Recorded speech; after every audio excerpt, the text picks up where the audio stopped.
리플 분석 시작하겠습니다. 네, 리플 현재 모습 좀 말씀을 드리면요. 어제 굉장히 좀 큰 음봉이 나왔었죠. 그리고 0.6달러 찍고 0.63까지 지금 반등하는 모습이 나오고 있는데요. 제가 이거 반등 나올 때 결국에 0.63달러 이전 지지를 굉장히 많이 받았던 구간에 대한 갭을 메꾸러 가는 과정이다. 결국에 해당 구간 지지 어떤 저항의 여부를 확인하고 내려가는 형태가 나올 거다라고 계속 말씀을 드렸습니다. 여기서 중요하게 체크를 해보셔야 될건 이전에 굉장히 좀 지지를 잘 받았던 구간에 강하게 이탈이 나왔다라는 겁니다. 어떤 구간, 지지받는 구간이 이탈이 나오면 그 구간은 강한 저항 라인으로 바뀐다. 0.67달러도 보시면 이전에 지지를 받았던 구간 한번 이탈 나오고 나서 이때는 가짜 뉴스로 한번 강하게 올렸다가 그대로 밑에서 마감하면서 강한 저항 라인으로 바뀌고 이런 식의 하락이 나왔었죠. 그러니까 결국에 어떤 지지받는 구간이 이탈이 나오면 강한 저항으로 바뀐다. 그래서 해당 구간은 굉장히 강한 저항 라인으로 현재 자리를 잡았다. 그렇게 말씀을 드릴 수가 있겠고, 지금 거래량 보시면 고점에서 매도 거래량 굉장히 많이 나왔습니다. 지금 보시면 굉장히 지금 거래량이 많이 동반이 되고 있고요. 그래서 지금 구간 조정이 아닌가라는 질문을 해주실 수 있는데요. 저는 조정이 아니라 굉장히 위험한 부분이다. 해당 구간을 조정으로 제 관점을 제대로 말씀을 드리면 현재 구간을 조정으로 본다라고 하면 굉장히 좀 위험한 움직임이 나올 수 있는 게 제가 계속 강조해드리지만 결국 0.63달러 이탈이 나오면 이 채널에 대한 이탈까지도 굉장히 위험하다. 어제 이탈이 한번 나왔다가 다시 올라갔죠. 근데 0.63달러 결국에 제 관점대로 리테스트에 대한 부분이라고 한다면 다시 이 채널 안으로 빠질 가능성이 굉장히 높습니다.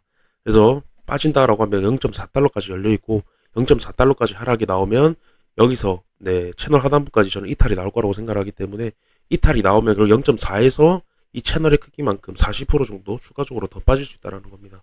굉장히 장기적인 하락의 어떤 지금 저는 모습이라고 보고 있고 계속 강조를 드리지만 갭 메우기는 더 큰 하락을 하게 움직임이 지금 두 번이 나왔다라는 겁니다. 굉장히 위험한 움직임이라고 말씀을 드리고 싶고요.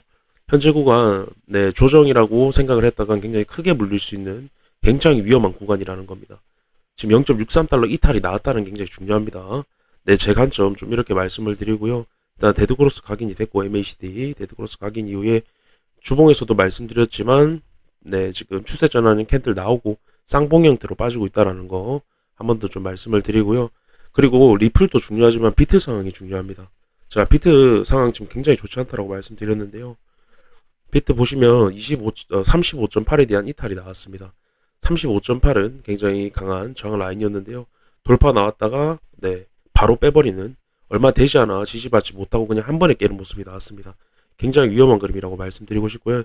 제가 어떤 저항 라인이 있었을 때 저항을 막고 내려가는 경우는 다시 어떤 추세에 대한 돌파하는 어떤 가능성의 희망을 볼 수 있지만 이런 식으로 한번 돌파 이후에 저항을 확인하고 지지받지 못한 형태가 나왔을 때는 더 큰 하락으로 이어진다. 지금 비트 상황 굉장히 좋지 않기 때문에 하락에 대한 가능성이 굉장히 높다라고 좀 말씀드리고 싶고요. 이렇게 됐을 때 리플 도미너스 제가 말씀을 드렸었는데요.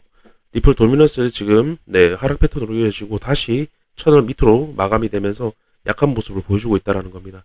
이렇게 됐을 때는 리플 도미넌스가 계속 약세할 수 있는데요. 비트가 하락을 했을 때 리플 도미넌스가 빠지게 되면 리플은 굉장히 많이 빠지는 그림이 나올 수가 있습니다. 지금 그런 모양이 지금 나올 수 있는 비트 상황, 리플 도미넌스 상황이고요. 그래서 지금 구간 조정으로 생각하신다고 하신다면 조금은 주의가 많이 필요하지 않나 생각이 듭니다. 제 관점은. 이렇게 좀 말씀을 드리면서 기사 내용 잠깐 읽어 드릴 텐데요. 6일 전 기사입니다. 기술 분석가의 견해인데요. 보시면 11월 6일 0.67달러 넘어섰지만 매수 세력은 다음 저항선이 0.74를 넘기지 못했다. 이로 인해서 단기 매수 세력이 이익을 실현하는 유혹을 받으며 11월 7일 0.67달러 아래로 떨어졌다. 그리고 0.63달러 이상 유지되면 0.74의 재테스트 가능성이 높아진다. 라고 말을 했는데요. 이때입니다. 이때 0.67 한번 깨고 올라가는 그림이 나왔었죠.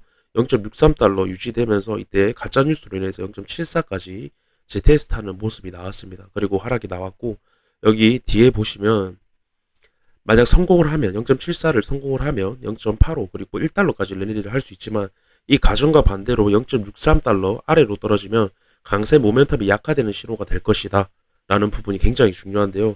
0.63달러 아래로 떨어졌었죠. 그리고 0.63달러에 대한 리테스트 저항을 확인하는 과정이 나오고 있는 거고요. 굉장히 중요한 부분입니다. 제 관점도 마찬가지고요.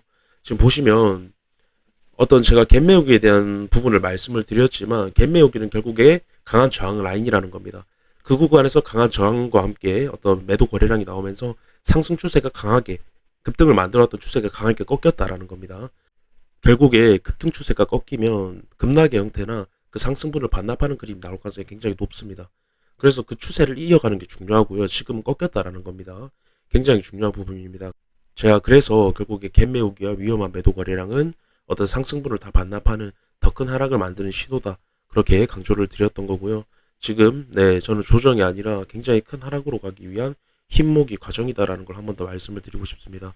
굉장히 위험한 구간이라는 겁니다. 강세의 모멘텀이 약화됐다는 신호다라는 겁니다. 신호. 그래서 하락 시그널이다라고도 말씀을 드릴 수가 있겠죠. 굉장히 큰 하락 시그널. 그래서 제가 말씀을 드렸지만 여기서 이렇게 빼는 것보다 위로 올렸다 빼는 게 훨씬 더 쉽다. 하락에 대한 난이도가 쉬워진다라고 말씀을 드렸던 부분이 있습니다. 네, 이렇게 좀 말씀드리면서 영상 마무리하도록 하겠습니다. 감사합니다.